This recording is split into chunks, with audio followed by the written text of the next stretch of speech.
با سلام درود فراوان. میخوام یه دونه دیگه از نمونه سوالای TCF و TOF رو براتون کار بکنم تو قسمت پقله یا حرف زدن. من فقط میخوام بهتون کمک بکنم که این امتحان رو بتونید رد بکنید و لزوما این نیستش که خب چیزایی که من میگم عین اینا رو بخواید تکرار بکنید. فقط میخوام بهتون ایده بدم. فرض بکنید سر جلسه امتحان نشستین و ازتون این سوال رو میپرسن: Que vas-tu faire si ta voiture tombe en panne sur l'autoroute؟ یعنی چی کار میکنید اگر ماشینتون تو بزرگراه خراب بشه؟ خب تو سطح A2 هم این سوال رو میپرسن. خب من اینجوری شروع میکنم: Si ma voiture tombe en panne sur l'autoroute، در واقع همین جمله‌ای که از من پرسیدن رو اینطوری میام شروع میکنم. La première chose à faire، اولین کاری که میتونم انجام بدم، c'est de ne pas paniquer pour bien réfléchir à des solutions. خب اینه که پنیک نکنم، نترسم، pour bien برای اینکه réfléchir یعنی فکر بکنم، à des solutions که به یه راه حلی فکر بکنم. Je peux marcher jusqu'à la première station de service، میتونم راه برم، پیاده برم تا اولین به اصطلاح تعمیرگاه.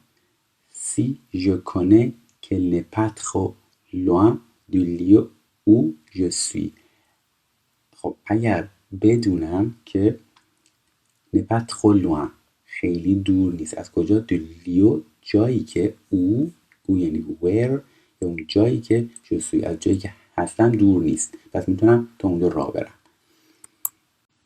خب راه حل دوم چیه؟ این deuxième solution plus facile که ساده تره et plus logique و منطقی تره، c'est d'appeler les secours. اینی که زنگ بزنم کمک بخوام. اوکی؟ appeler زنگ زدن، les secours.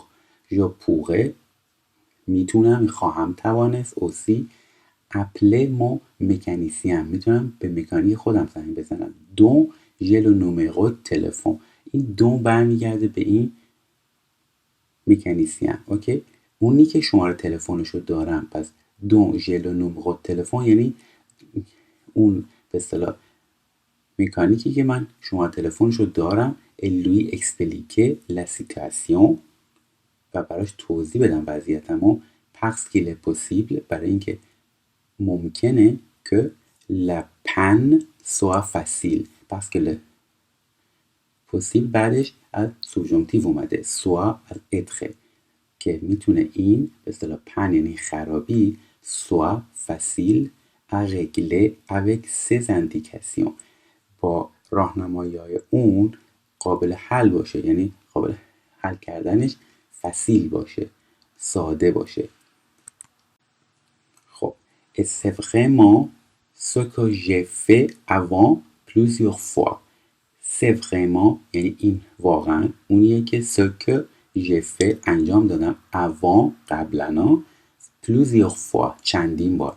mais si je trouve que ولی اگر فکر کنم که la situation est compliquée وضعیتم چیه؟ compliqué است یعنی پیچیده است، سخته، compliqué و مؤنثه برای situation که مؤنثه.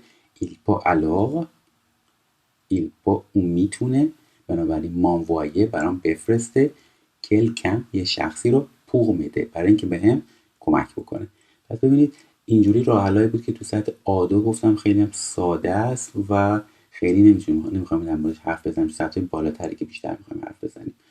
شما میتونید بیشتر فکر بکنید و به اصطلاح جملات بیشتری هم به ذهنتون برسه و بگید. اینو فقط خواستم که به شما کمک کرده باشه. خب سر امتحان اصلی هم ریلکس باشین تا بتونید امتحان خوب پاس بکنید و جواب اون شخصی که ازتون امتحان میگیره رو به راحتی بتونید بدین. سوالی اگه دارین تو قسمت کامنت ها از من بپرسین و یادتون نره که کانال من رو به دوستاتون معرفی بکنید و سابسکرایب بکنید حتما.